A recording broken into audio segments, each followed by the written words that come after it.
Masih di iNews Malam, pemirsa, warga desa Natai Baru, Kota Waringin Barat menggerebek persembunyian pelaku pencuri pakaian dalam wanita. Saat digerebek, warga dikejutkan dengan tumpukan pakaian dalam perempuan yang berjumlah hampir 1.000 helai.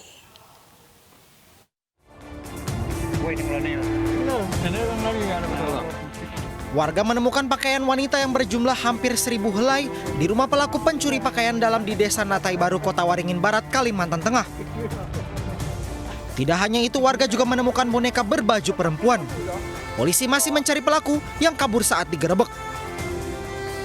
Dengan mendatangi pondok yang bersangkutan, sehingga yang bersangkutan melakukan perlawanan dengan mengancam warga, sehingga warga mengurungkan kegiatannya dan terduga pelaku melarikan diri ke area perkebunan.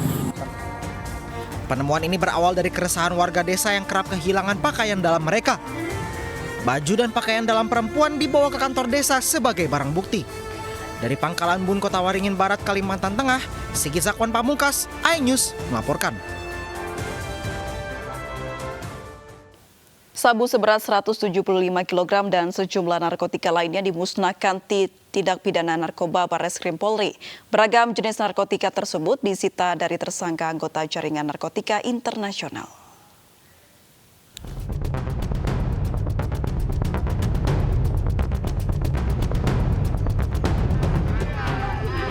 Direktorat Tindak Pidana Narkoba Barreskrim Polri memusnahkan barang bukti sabu seberat 175 kg menggunakan mesin penghancur. Selain sabu, polisi juga memusnahkan 3.000 butir pil ekstasi serta 300 butir erimin 5 atau heavy 5. Pemusnahan dilakukan sambil menghadirkan para tahanan narkotika dari Badan Narkotika Nasional. Beragam jenis narkotika ini disita dari 8 tersangka anggota jaringan internasional Malaysia, Aceh, Pekanbaru, serta jaringan Afrika Barat. Bulan Mei 2020 sampai dengan Juni 2020, di mana terdiri dari ada 8 tersangka dan ada 3 jaringan besar, yaitu jaringan Malaysia Pekanbaru, kemudian Malaysia Aceh, kemudian juga ada jaringan West African. Dengan pemusnahan ratusan kilogram barang haram ini, setidaknya 320.000 jiwa terselamatkan dari bahaya penggunaan narkotika. Dari Jakarta, Fikirian, iNews melaporkan. Jelang Hari Raya Idul Adha, pencurian hewan ternak di Cilegon, Banten kembali marak terjadi. Pelaku menyembelih 9 kerbau di lokasi ternak lalu membawa kabur dagingnya dan hanya menyisakan kulit serta jeroan kerbau.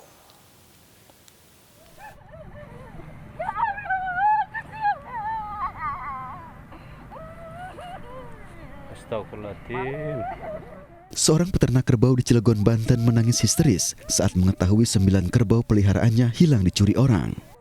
Pelaku menyembelih ke-9 kerbau milik korban dan membawa kabur dagingnya. Diduga pelaku berjumlah lebih dari 1 orang dan beraksi pada malam hari. Pelaku hanya menyisakan kulit dan jeroan daging kerbau di lokasi ternak. Ya benar Mas, ada 9 ekor kerbau yang dicuri, 4 ekor, yang 5 dibiarkan tergeletak di situ. Masih dipotong, bagian dalamannya ditaruh di sini, dagingnya di bawah. Hingga kini polisi masih menyelidiki kasus ini dan memburu para pelaku. Korban ditaksir merugi 270 juta rupiah. Dari Cilegon, Banten, Iskandar Nasution, iNews melaporkan. Pemirsa, Direktur Pemberitaan Metro TV datang ke Polda Metro Jaya terkait kasus pembunuhan editor Metro TV Yodi. Pihaknya berharap polisi segera menemukan titik terang atas kasus pembunuhan ini.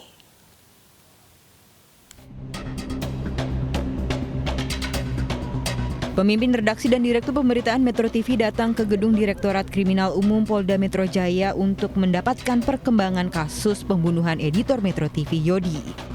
Arif Suditomo berharap kasus pembunuhan karyawannya segera diungkap kepolisian.